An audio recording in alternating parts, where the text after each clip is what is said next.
Another thing that happened, Charles Barkley. When does he not say something that's just ridiculous? I don't even know. So Charles Barkley,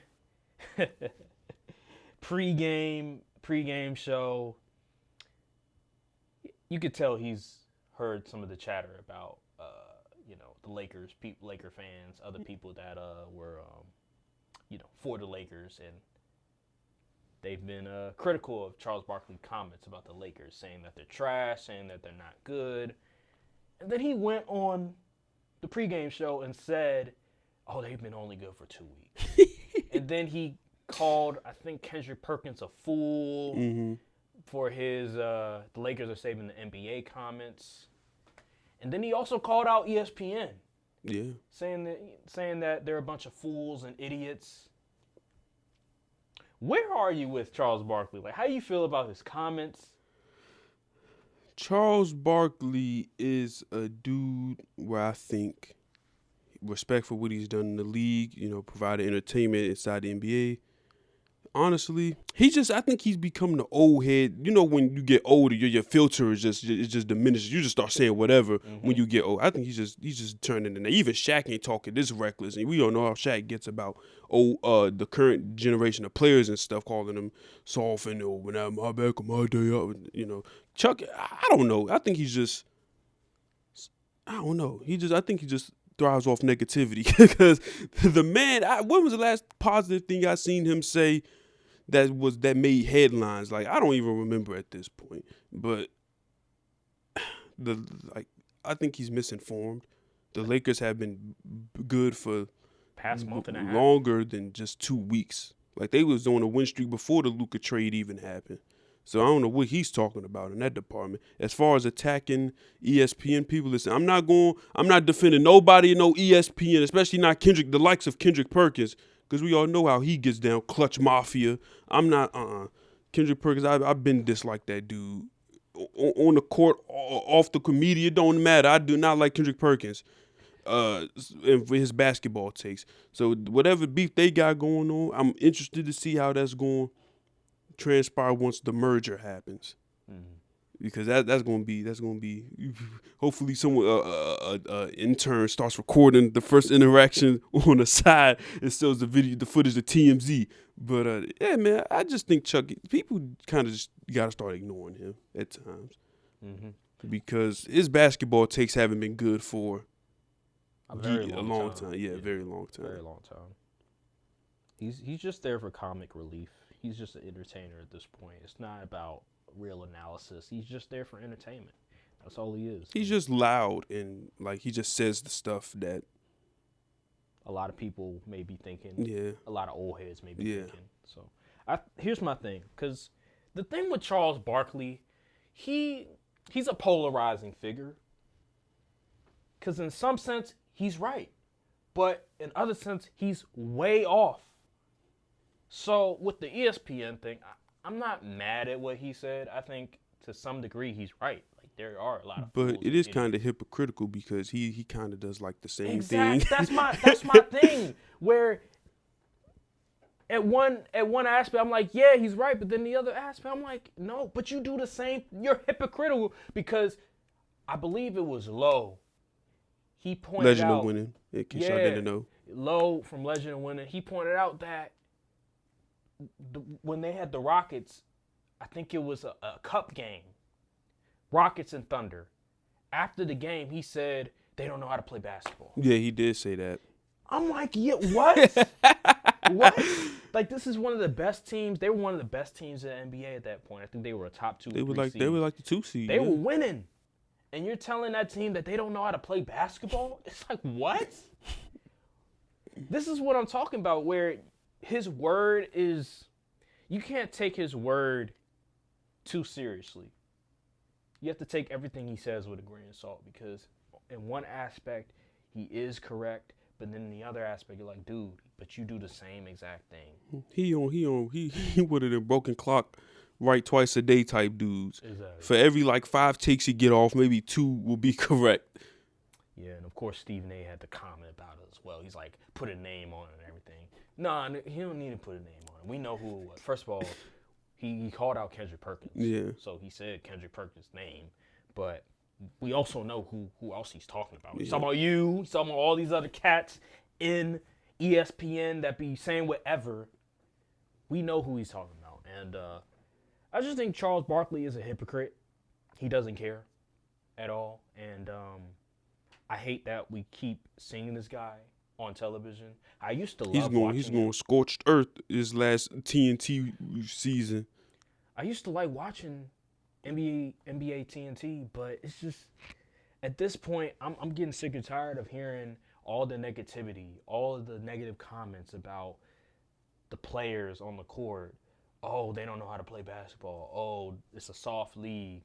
I'm tired of hearing that. I'm tired of hearing all the negativity. And Charles Barkley, he is the face of it. He is the face of former players criticizing the current game and not being accurate at all and questioning if he's actually watching the games, because he has been shown to not even watch the game. He said it himself. Oh, I was watching hockey instead of the basketball. What? This is your bro, you're only there one day out of the week. And you're making it seem like it is so hard to do your homework on the games. He's not, I don't know if he's doing that. I can't definitively say that he's put it into work. He's watching all these games. But just going off of his commentary and the fact that he did say he was watching, at one point he said, I was watching hockey instead of the basketball game. That just lets me know he doesn't take it very seriously. Because I look at the NFL coverage. You compare the NFL coverage to the NBA coverage, it's night and day, bro. Like, look at the old heads that talk about the NFL. Jimmy Johnson, he just retired. But other guys, Michael Strahan, you could just go to pregame shows. Yeah. And you could see a significant The Ryan difference. Clarks. Yes, Ryan Clark, Marcus Spears, Dan Orlowski's, the Mina Kimes. Yeah. All them dudes. Louis Riddicks. Even Gronk when he was on TV. Yes, you can see a significant difference in preparation and coverage compared Even to the guys I don't think that are that good, like Acho, they do a much better job than them NBA dudes. Absolutely, and LaShawn McCoy. But even still, they're trolls. Yeah. But even still, they break down the game better than a Charles Barkley, who's just. It seems like it's just an easy check for him. He's like, hey, you know what? They're paying me all this money. I don't even have to watch the games. I don't even have to do the homework. I could just say whatever I want to. I don't got to do the knowledge. I just got to show up. And people will praise me for it. I hate that. Because there's a lot of talented former players, media people that cover the game, that actually watch the game, that will do a great job at breaking down what's going on. Jamal Crawford, Vince Carter, other dudes that are former players that will be great commentators that are not getting the platform. Even guys like Tim Legler, Tim Legler is a great basketball analyst, and they don't even put him on TV for real. They may bring him in for a segment, but like he used to be on First Take often during the NBA season. They started putting him on SVP show, yeah, he did, yeah. And then I don't really be seeing him on there that anymore too. I'm like they canned him pretty much. Cause he knows ball. Yeah, it's every like Zach Lowe. Where are these dudes at? He got let go. See, he's with the Athletic now. See, like we platforming the wrong people. That's true. We highlighting the wrong people, and it's having a detrimental effect to the overall coverage of the game. The thing is, like with First Take, they bring in Dan Orlowski. He breaks down the game. Yeah, he's on a debate show at times. He can look ridiculous with his TV takes. Especially with the Josh Allen. But he'll break down the game. Like, he'll give you a reason, okay, here's why this player did X, Y, and Z. Yep. This is why this player couldn't do X, Y, and Z. He knows X's and O's. Yeah. He's breaking down the game while debating Stephen A. and Shannon and other people.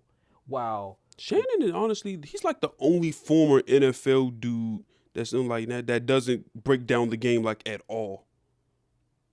Like, I haven't seen him put out no film or nothing. He's actually came out and explained why he can't necessarily break down the game. Really? He can, and he's done it before on FS1, remember? Okay. But he said that a lot of people don't understand the jargon, terminology and stuff. So he just elects to not do it. Okay, that makes sense. Because I remember he did it with I don't know if it was Ray Lewis or whoever it was. They were breaking down the game, and they were using different football terminology. And if you aren't really studying the game, if you're not Savvy, in those circles, then you wouldn't understand what they're talking about, because they're talking about like different play call designs, different play call names. You're like, what the hell is this? And like when they say like a dummy, like they say like a dummy blitz or a bomb blitz or stuff like that, where if you're not in those meetings, in those circles, you wouldn't understand. Right. Okay, that makes sense. But he does. Sometimes he will bring up certain coverages that they've used while he was playing the game, but it's just a little bit. It's not a whole lot. So, but if he was on NFL Live, then he would. Oh yeah, I do think that. That's different. NFL Live actually breaks down the game and different football terminology and stuff like that. But when it comes to those type of platforms like First Take and those people not you can't really use those football terminologies. But overall, I think Shannon is probably the only former football player that has figured out a perfect balance when it comes to going on debate shows and obviously not using those type of football terminologies and breaking down the game to that degree, but still giving decent takes. He's not always right, but he still gives decent takes at best when it comes to football, at least. Basketball, oh goodness, he's terrible. I mean, basketball, to a certain extent, he does have his moments. But he has bad moments as well. So, anywho, Charles Barkley, he's an old head. I'm tired of seeing him all the time, and we're just gonna end it up. We're gonna end it on that one.